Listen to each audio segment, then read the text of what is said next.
So, lads, this is not a great look for the Indiana Fever organization. If you've got Caitlin Clark, the star of the Indiana Fever,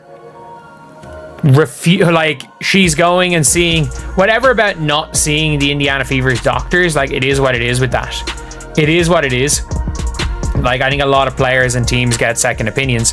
But if you haven't seen here, Stephanie White says there's no update on Caitlin Clark or potential timeline. She met with another doctor, but White says she hasn't spoken with the trainers. The superstar who resurrected basketball in Indiana just sent the loudest message in WNBA history, without uttering a single word. Caitlin Clark, the face of women's hoops and the only player who can pack arenas like a Taylor Swift tour stop, has reportedly gone silent on the Fever's medical staff following her latest groin injury. Pretty much kind of leaked out the bag to the team that she was kind of going to get a second opinion. To me, an athlete like Caitlin Clark on her level, she should have been getting these second opinions. She should have been hearing from all these other doctors, man. But Stephanie White spoke to the media yesterday. She really didn't give a whole lot, but she did say that Caitlin Clark was in New York meeting with other doctors. Now, with all of that being said, what does the timetable look like to me for Caitlin Clark coming back? I keep telling y'all, around the 17th to the 30th of August. And honestly, it's about time someone called out this franchise for treating their once-in-a-generation star like a background extra in her own saga. Here's what's really unfolding behind the scenes at Gainbridge Fieldhouse, and why Caitlin Clark might already be plotting an exit from Indiana sooner than anyone ever imagined. She has met with a different doctor. And she won't even give an update to the team. Not, oh yeah, you know, she's met with a different doctor and we're waiting on an update. She's waiting, or not even, well, that's basically it. They're waiting on, she's gone to a different doctor and they've heard nothing. If you're enjoying this, hit that subscribe button.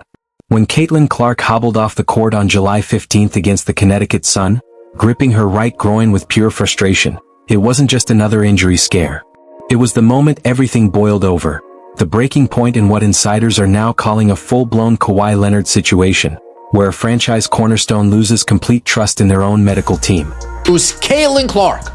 Following a July 15th injury to her right groin, Indiana Fever guard Caitlin Clark underwent further medical evaluations earlier this week. The team can confirm that no additional injuries or damage were discovered through the evaluations. Clark will continue working with the Fever medical team on her recovery and rehabilitation, with the priority on her long-term health and well-being. There is no timetable available for Clark's return, and no additional details will be provided at this time. Any further updates will be shared as they become available. Clark has now been hit with 4 different muscle injuries this season. A left groin strain, a left quad issue, and now a right groin strain. For a player who went her entire Iowa career and her entire rookie WNBA season without missing a single game, this isn't bad luck. This is a flashing neon sign pointing straight at one thing: medical mismanagement. But the internet noticed something specific that Holly Rowe had to say on the broadcast. Holly Rowe said that before the last return after a quad injury, she had no practice time, which, if that's actually true, like if she wasn't practicing, if she wasn't going full speed, then why was she returning to the court? And that's actually something that I pointed out. I believe it was Scott Agnes reported that Caitlin had gone full speed in practice, but there was only one practice that she had gone full speed, and then she returned to play. The real breaking point came when Clark was pushed back onto the court after her last groin injury, only to re-aggravate it just a few games later.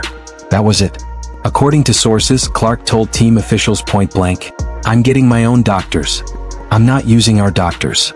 She's already met with outside specialists and has completely cut off injury updates to the Fever's training staff. Caitlin Clark's team has made it known, we are going to be holding her out until she is fully recovered. We are not going to be rushing her back at all. After taking Indiana Fever's advice, eventually Caitlin Clark needs to take matters into her own hands, make decisions for herself, and I believe that's what we are seeing with the team that she now has surrounding her. Let's break down the facts the Indiana Fever would rather keep buried. Caitlin Clark's injury timeline isn't a string of coincidences. It's a full-blown medical meltdown. On May 3rd, she was ruled out with left leg soreness, missing the exhibition opener. On May 26th, she sat out the first game of her pro career with a left quad strain. In June, she missed 5 games because of a left groin injury. Then on July 15th, she went down again, this time with a right groin injury in the closing minutes against Connecticut. And by July 24th, the Fever announced there was no timetable for her return and conveniently offered no additional details. That adds up to 11 regular season games missed, plus the Commissioner's Cup final.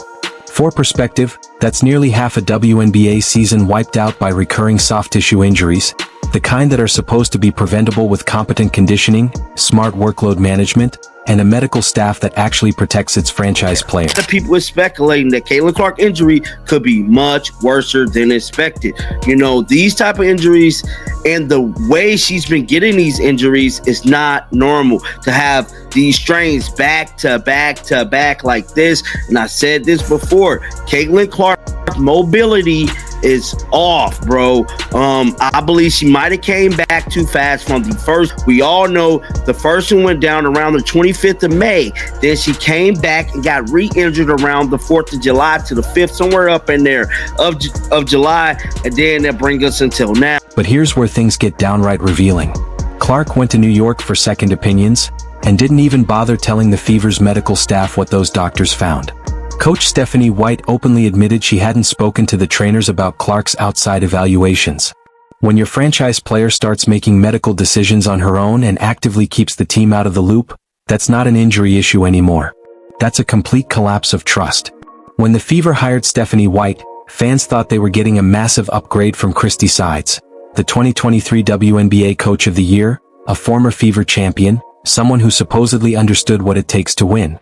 Instead, they got a coach who looks more focused on fixing things that were never broken in the first place. The only good news about today is Caitlin Clark is no longer dealing with Stephanie White and these coaches and this Indiana Fever medical staff, trainers, doctors, none of that. She's seeing her own medical doctors, her own team.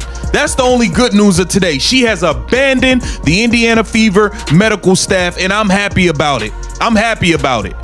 She's pulling a Kawhi Leonard, what he did with the San Antonio Spurs, letting it be known, hey, look, I'll get back to y'all when I'm ready. I'm going with my own medical staff. Y'all can beat it, kick rocks, and I stand with you, Caitlin Clark. Here's the dirty truth nobody in Indiana wants to say out loud. Christy Sides knew how to use Caitlin Clark. Say whatever you want about Sides' other shortcomings, but she understood one sacred law in sports. When you have a generational talent, you build the entire system around them. You don't cram them into your scheme. You let them be who they are. Sides let Clark be Clark. She put the ball in her hands, let her dictate the pace, trusted her vision, and watched the magic unfold. And the results? Clark shattered multiple rookie records. The Fever made their first playoff run since 2016. Everywhere they went, arenas sold out like it was a national tour. Now contrast that with Stephanie White's recent comments about wanting Clark to play off the ball and using 2 primary ball handlers. It shows a fundamental misunderstanding of what makes Caitlin Clark. Caitlin Clark. You don't take the ball away from Magic Johnson because defenses pressure him. You don't sit Michael Jordan because he's being doubled. And you absolutely don't turn Caitlin Clark into a role player just because your system can't handle greatness.